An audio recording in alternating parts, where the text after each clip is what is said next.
ಮತ್ತೊಮ್ಮೆ ನನ್ನ ಇಬ್ಬರು ಕೊಲೀಗ್ಗಳು ಜಾಯ್ನ್ ಆಗಿದ್ದಾರೆ, ಪ್ರಶಾಂತ್ ನಾತು ಹಾಗೂ ಆನಂದ ಬೈದನಮನೆ. ಪ್ರಶಾಂತ್, ಬಿ ಜೆ ಪಿಲಿ ಇಂಥದ್ದೇನೋ ನಡೀದೆ, ಭಾಳ ದಿವಸ ಆಗಿತ್ತಲ್ಲ? ಅದೇ 2024 ಲೋಕಸಭಾ ಚುನಾವಣೆ ನಂತರ ಒಂದು ರೀತಿ ಕರ್ನಾಟಕದಲ್ಲಿ ಏನೇ ನಡೆದರೂ ಕೂಡ ಬಿ ಜೆ ಪಿ ಹೈಕಮಾಂಡ್ ತುಂಬ ಅದರ ಬಗ್ಗೆ ತಲೆ ಕೆಡಿಸ್ಕೊಳ್ತಾ ಇರಲಿಲ್ಲ. ನಾವು ಕೂಡ ಭಾಳಷ್ಟು ಚರ್ಚೆ ಮಾಡಿದ್ವಿ. ಆರೋಪ ಪ್ರತ್ಯಾರೋಪಗಳು, ಬಣಗಳು, ನಂತರ ಚುನಾವಣೆಗಳು ಏನೇ ನಡೆದರೂ ಕೂಡ ಕರ್ನಾಟಕದ ಬಿ ಜೆ ಪಿಯ ಯಾವುದೇ ಒಂದು ಹೆಜ್ಜೆಗೆ ಅಥವಾ ಯಾವುದೇ ಒಂದು ನಿರ್ಣಯಕ್ಕೆ ಬಿ ಜೆ ಪಿ ಹೈಕಮಾಂಡ್ ತಲೆನೇ ಕೆಡಿಸ್ಕೊಳ್ತಾ ಇದೆ. ಹೌದು. ಆದರೆ ಏಕಾಏಕಿ ಪಶ್ಚಿಮ ಬಂಗಾಲ್ ಮತ್ತು ಅಸ್ಸಾಂನ ಚುನಾವಣೆಗಳು ಮುಗಿದ ನಂತರ ಕರ್ನಾಟಕಕ್ಕೆ ಏಕಾಏಕಿ ಮಹತ್ವ ಬಂದಿದೆ. ನನಗನ್ಸುತ್ತೆ, ಬಿ ಜೆ ಪಿಗೆ ಅನಿಸ್ತಾ ಇದೆ, ನಾವು ಉತ್ತರ ಪೂರ್ವ ಪಶ್ಚಿಮದ ಎಲ್ಲ ರಾಜ್ಯಗಳನ್ನು ಗೆದ್ಕೊಂಡ್ವಿ. ಬಹುತೇಕ ನನಗನ್ಸುತ್ತೆ ಜಾರ್ಖಂಡು, ಪಂಜಾಬ್ ಅಲ್ವಾ, ಹಿಮಾಚಲ್, ಈ 3 ರಾಜ್ಯಗಳನ್ನು ಬಿಟ್ಟರೆ ಹೌದು ಅಷ್ಟೂ ರಾಜ್ಯಗಳು ಅಂದರೆ ನೋಟೇಬಲ್ ರಾಜ್ಯಗಳು ಬಿ ಜೆ ಪಿಯ ತೆಕ್ಕೆಗೆ ಬಂದವು. ಎಲ್ಲಿ? ಉಳಿದ 3 ಭಾಗಗಳಲ್ಲಿ. ಹೌದು. ದಕ್ಷಿಣ ಭಾರತದಲ್ಲಿ ಮಾತ್ರ 3ನೇ ರಾಜ್ಯವನ್ನು ಕಾಂಗ್ರೆಸ್ ಗೆದ್ದುಕೊಂತು, ಕರ್ನಾಟಕ ತೆಲಂಗಾಣದ ನಂತರ. 23 ಮೇನಲ್ಲಿ ಕರ್ನಾಟಕ, ಡಿಸೆಂಬರ್ನಲ್ಲಿ ತೆಲಂಗಾಣ, ಹಿಮಾಚಲ್ ಪ್ರದೇಶ್, ಅದಾದಮೇಲೆ ಈಗ ಕೇರಳವನ್ನು ಗೆದ್ದುಕೊಂತು. ಎಸ್. ತಮಿಳ್ನಾಡಿನಲ್ಲಿ ಬಿ ಜೆ ಪಿಗೆ ಯಾವುದೇ ರೀತಿಯಾಗಿರ್ತಕ್ಕಂಥ ಸಾಧನೆ ಮಾಡಲಿಕ್ಕೆ ಅವಕಾಶ ಸಿಗಲಿಲ್ಲ. ಒಂದು ರೀತಿ ವಿಜಯ್ ಕಾಂಗ್ರೆಸ್ ಒಕ್ಕೂಟದ ಒಂದು ರಾಜ್ಯವಾಗಿ ತಮಿಳ್ನಾಡು ಕೂಡ ಹೋಯಿತು. ಹೌದು. ಸೊ ಬಿ ಜೆ ಪಿಗೆ ಅನಿಸ್ತಾ ಇದೆ, ನಾವು ಇರುವಂಥ ಏಕೈಕ ರಾಜ್ಯ ಕರ್ನಾಟಕದಲ್ಲಿ, ನಮಗೆ ಸರ್ಕಾರ ರಚನೆ ಮಾಡಲಿಕ್ಕೆ ಅವಕಾಶ ಇರೋದು ಕರ್ನಾಟಕದಲ್ಲಿ ಮಾತ್ರ. ಪುದುಚೇರಿ ಬಿಟ್ಬಿಡಿ, ಅದಕ್ಕೊಂದು ಅಂದರೆ ಪೊಲಿಟಿಕಲ್ ಮಹತ್ವ ಇಲ್ಲ. ಹೀಗಾಗಿ ಕರ್ನಾಟಕವನ್ನು ನಾವು ಗಂಭೀರವಾಗಿ ತೆಗೆದುಕೊಳ್ಳಬೇಕು ಅಂತಕ್ಕಂಥದ್ದು ಬಿ ಜೆ ಪಿ ಹೈಕಮಾಂಡ್ ಕೂಡ ಅನ್ನಿಸ್ತಾ ಇದೆ. ಅಂದರೆ ನಾವು ಕರ್ನಾಟಕದಲ್ಲಿ ಏನೇ ನಿರ್ಣಯ ತೆಗೆದುಕೊಂಡು 23ರಲ್ಲಿ ಫೇಲ್ ಆಯಿತು, 24ರಲ್ಲಿ ಸೀಟ್ಗಳು ಕಡಿಮೆ ಬಂದವು. ಆದರೆ ಈಗ ನಮಗೊಂದು ಅವಕಾಶ ಇದೆ, ಆ ಅವಕಾಶವನ್ನು ಬಳಕೆ ಮಾಡಿಕೊಳ್ಬೇಕಾದ್ರೆ ಈಗಿನಿಂದಲೇ ತಯಾರಿ ಶುರು ಮಾಡಬೇಕು ಅಂತಕ್ಕಂಥದ್ದು ಬಿ ಜೆ ಪಿ ಹೈಕಮಾಂಡ್ ಮನವರಿಕೆ ಆಗಿದೆ. ಎಸ್. ಮತ್ತು ಎಲ್ಲ ಚುನಾವಣೆಗಳ ಬಗ್ಗೆ ಅವ್ರಿಗೊಂದು ರೀತಿಯಾಗಿರ್ತಕ್ಕಂಥದ್ದೊಂದು ಇಲೆಕ್ಷನ್ ಮಷೀನು ಹೌದು. ಎಲ್ಲ ಚುನಾವಣೆಗಳ ಬಗ್ಗೆ ಅವ್ರಿಗೊಂದು ರೀತಿಯ ಉತ್ಸಾಹ ನಿಶ್ಚಿತವಾಗಿರುತ್ತೆ. ಆ ಪ್ರಯತ್ನದ ಭಾಗವಾಗಿ ಕರ್ನಾಟಕದ ಮೇಲೆ ಫೋಕಸ್ ಬಿ ಜೆ ಪಿ ಹೈಕಮಾಂಡದ್ದು ಶುರುವಾಗಿದೆ. ಯಾಕೆಂದರೆ ನೋಡಿ, ಶಿವಪ್ರಕಾಶ್ ಬಂದರು, ಹೌದು, ಪಾಂಡಾ ಬಂದರು, ಸುಮಾರು 30 ನಾಯಕರ ವೈಯಕ್ತಿಕ ಅಭಿಪ್ರಾಯವನ್ನು ಕೇಳಲಾಯಿತು.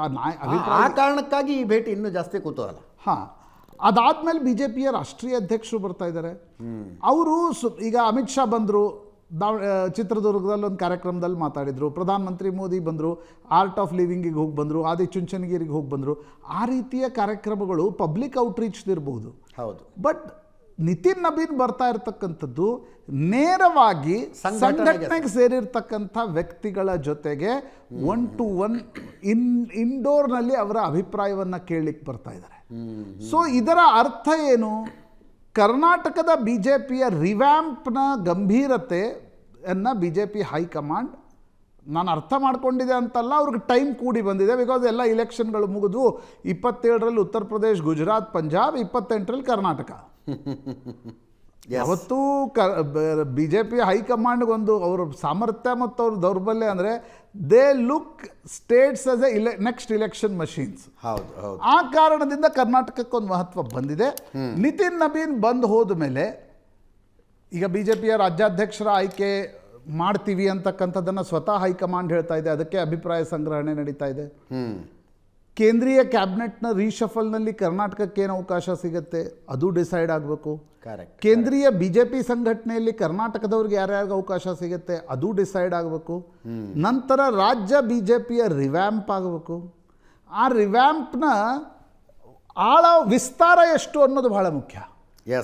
ರಿವ್ಯಾಂಪನ್ನು ಪೂರ್ತಿ ಏನೋ ರಿವ್ಯಾಂಪ್ ಅಂತ ಬಿ ಜೆ ಪಿ ಹೈಕಮಾಂಡ್ ನೋಡ್ತಿದೆಯೋ ಅಥವಾ ಒಂದು ಟೀಮನ್ನು, ಹೊಸ ಟೀಮನ್ನು ರಚಿಸ್ಲಿಕ್ಕೆ ಹೋಗ್ತಾ ಇದೆಯೋ, ಇದೆಲ್ಲವೂ ಕೂಡ ಹೈಕಮಾಂಡ್ ತೆಗೆದುಕೊಳ್ತಕ್ಕಂಥ ತೀರ್ಮಾನಗಳ ಮೇಲೆ ಅವಲಂಬಿತ ಆಗುತ್ತೆ. ಬಟ್ ನಿತಿನ್ ನಬೀನ್, ಅಮಿತ್ ಶಾ, ನರೇಂದ್ರ ಮೋದಿ, ಶಿವಪ್ರಕಾಶ್, ಪಾಂಡಾ ಇವರೆಲ್ಲೂ ಬರ್ತಾ ಇರೋದು ನೋಡಿದರೆ ಕರ್ನಾಟಕದ ಬಿ ಜೆ ಪಿ ಇನ್ನೊಂದು 2-3 ತಿಂಗಳಲ್ಲಿ ಒಂದು ಹೊಸ ಫೇಸ್ ಲಿಫ್ಟ್ ಒಡನೆ ಬರಲಿದೆ ಅಂತ ಅನಿಸುತ್ತೆ.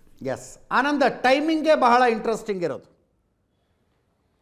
ಸಹ ಸಂಘಟನಾ ಕಾರ್ಯದರ್ಶಿಯವರು ಬಂದು 30 ಜನ ನಾಯಕರುಗಳನ್ನು ಮಾತಾಡಿಸಿಕೊಂಡು ಹೋದ ನಂತರ ರಾಷ್ಟ್ರೀಯ ಅಧ್ಯಕ್ಷರು ಬರ್ತಾ ಇದ್ದಾರೆ ಈಗ. ಎಸ್, ಪ್ರಶಾಂತ್ ಅವರು ಹೇಳಿದಾಗೆ ಅಜಿತ್, ಸಹಜವಾಗಿ 2024 ನಂತರದಲ್ಲಿ ರಾಜ್ಯ BJPಯಲ್ಲಿ ಯಾವುದೇ ನಿರ್ಧಾರಗಳಾದರೂ ಕೂಡ ಅದಕ್ಕೊಂದು ವ್ಯತಿರಿಕ್ತವಾಗಿರ್ತ ಅಭಿಪ್ರಾಯಗಳು ವ್ಯಕ್ತವಾಗ್ತಾ ಇತ್ತು. ಅಂದರೆ ಎರಡು ಬಣಗಳ ರೀತಿಯಲ್ಲಿ ಅಭಿಪ್ರಾಯಗಳು ವ್ಯಕ್ತವಾಗ್ತಾ ಇತ್ತು. ಯಾವುದೇ ತೀರ್ಮಾನ ತೆಗೆದುಕೊಂಡ್ರೂ ಕೂಡ ಪರ ವಿರೋಧಗಳು ಕೂಡ ಮುಂದುವರುತ್ತೆ. ಹಾಗಾಗಿ ಸಂಘಟನೆ ವೇಗಕ್ಕೆ ಒಂದಷ್ಟು ಬ್ರೇಕ್ ಬಿದ್ದಿತ್ತು ಅನ್ನುವಂಥ ಚರ್ಚೆಗಳು ಕೂಡ ಇತ್ತು.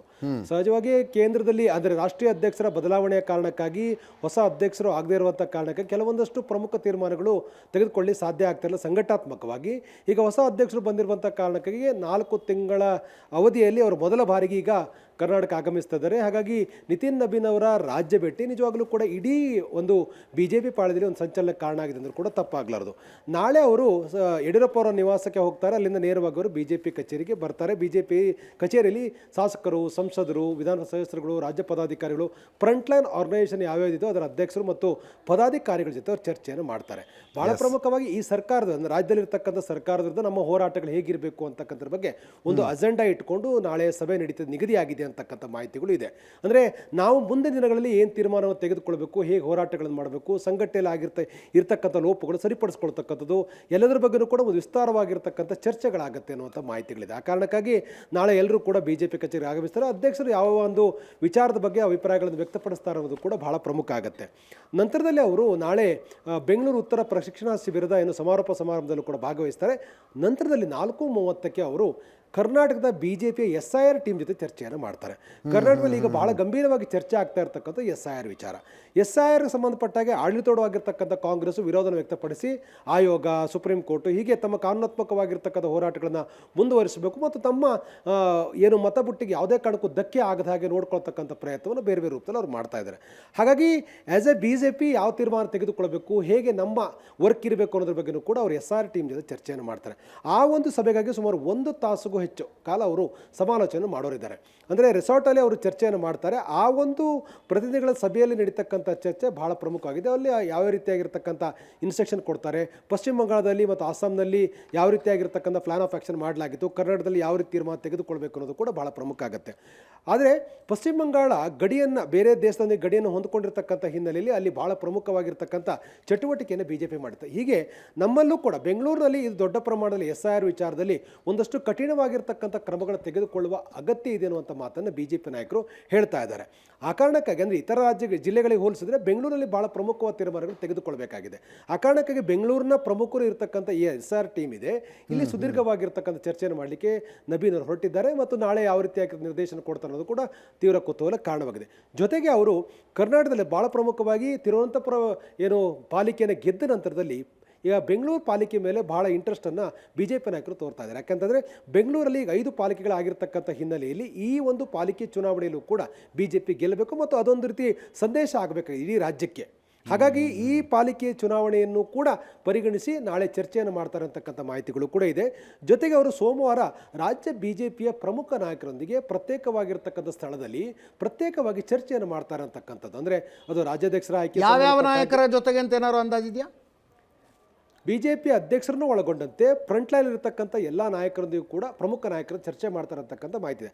ಆ ಕಾರಣಕ್ಕಾಗಿ ಅವರು ಸುಮಾರು 3 ತಾಸುಗಳ ಕಾಲ ರಿಸರ್ವ್ ಇದೆ ಸೋಮವಾರ. ಸೊ ಇಲ್ಲಿ ಬಹಳ ಪ್ರಮುಖ ಆಗುತ್ತೆ. ಯಾಕಂದ್ರೆ ನಂತರದಲ್ಲಿ ಅವರು ಬೆಳಗ್ಗೆಯಿಂದಲೂ ಕೂಡ 3 ತಾಸುಗಳ ಕಾಲ ಒಂದು ರಿಸರ್ವ್ ಇರೋದ್ರಿಂದ ಅಲ್ಲಿ ಚರ್ಚೆಯನ್ನು ಮಾಡ್ತಾರೆ. ಒಂದು ಹಂತದಲ್ಲಿ ಸಂಘದ ಕೆಲ ಪ್ರಮುಖರೊಂದಿಗೂ ಕೂಡ ಅವರು ಚರ್ಚೆಯನ್ನು ಮಾಡ್ತಾರೆ ಅಂತಕ್ಕಂಥ ಮಾಹಿತಿಗಳಿದೆ. ಹಾಗಾಗಿ ಅವರು 2:30 ನಂತರದಲ್ಲಿ ಅವರು ದೆಹಲಿಗೆ ಹೋಗ್ತಕ್ಕಂಥ TP ನಿಗದಿಯಾಗಿರ್ತಕ್ಕಂಥದ್ದು. ಈ ಸೋಮವಾರ ದಿನವೂ ಕೂಡ BJPಯ ನಾಯಕರೊಂದಿಗೆ ಸಂಘದ ಪ್ರಮುಖರೊಂದಿಗೆ ಚರ್ಚೆಯನ್ನು ಮಾಡ್ತಕ್ಕಂಥದ್ದು ಬಹಳ ಪ್ರಮುಖವಾಗಿರುವಂಥ ಬೆಳೆ. ಒಟ್ಟಲ್ಲಿ ನಬೀನ್ ಅವರ ರಾಜ್ಯ ಭೇಟಿ ಸಂಘಟನಾತ್ಮಕವಾಗಿ ಬಹಳ ಪ್ರಮುಖವಾಗಿರ್ತಕ್ಕಂಥದ್ದು. ಇಡೀ BJP ಪಾಳ್ಯದ ಸಂಚಲನಕ್ಕೆ ಕಾರಣ ಆಗಿದೆ. ನಮ್ಮ ಮುಂದಿನ ಟಾಸ್ಕ್ಗಳು ಹೇಗಿರುತ್ತೆ ಅಂತಕ್ಕಂಥ ನಿಗದಿ ಆಗ್ತಕ್ಕಂಥ ಈ ಭೇಟಿಯನ್ನು ಅತ್ಯಂತ ಯಶಸ್ವಿಯಾಗಿ ಮಾಡಬೇಕು ಅಂತಕ್ಕಂಥ ನಿಟ್ಟಿನಲ್ಲಿ ಕೂಡ ರಾಜ್ಯ BJP ನಾಯಕರು ಅಂತಿಮ ಹಂತ ತಯಾರಿಯನ್ನು ಕೂಡ ಮಾಡ್ತಾ ಇದ್ದಾರೆ. ನಬೀನ್ ಅವರು ಕೊಡ್ತಕ್ಕಂಥ ನಿರ್ದೇಶನಗಳು ಯಾವ ರೀತಿ ಜಾರಿ ಆಗುತ್ತೆ, ಯಾರ ನೇತೃತ್ವದಲ್ಲಿ ಇದು ಜಾರಿ ಆಗುತ್ತೆ, ಯಾವ ತಂಡ ಅದನ್ನು ಲೀಡ್ ಮಾಡುತ್ತಿರೋದು ಕೂಡ ಬಹಳ ಪ್ರಮುಖ ಆಗುತ್ತೆ. ಹಾಗಾಗಿ ನಬೀನ್ ಅವರ 3 ದಿನಗಳ ರಾಜ್ಯ ಭೇಟಿನಿದೆ. ನಿಜವಾಗ್ಲೂ ಕೂಡ ಇಡೀ BJP ಪಾಳ್ಯಕ್ಕೆ ಅದು ಸಂಚಲನ ಕಾರಣ ಆಗಿದೆ. ಇವರ ಭೇಟಿಯನ್ನು ಕೂಡ ಕಾಂಗ್ರೆಸ್ ಕೂಡ ವೇಟ್ ಮಾಡ್ತಾ ಇದೆ. ಅಂದರೆ ಯಾವ ರೀತಿಯಾಗಿ ನಿರ್ದೇಶನಗಳು ನಬೀನ್ ಅವರು ಕೊಡ್ತಾರೆ ಮತ್ತು ಅದನ್ನು ಹೇಗೆ ಎದುರಿಸಬೇಕು ಅನ್ನೋದ್ರ ಬಗ್ಗೆ ಕೂಡ ಕಾಂಗ್ರೆಸ್ ನಾಯಕರು ಕೂಡ ಯೋಚನೆ ಮಾಡ್ತಾರೆ, ನೋಡ್ತಾ ಇದ್ದಾರೆ. Yes, thank you so much Anand.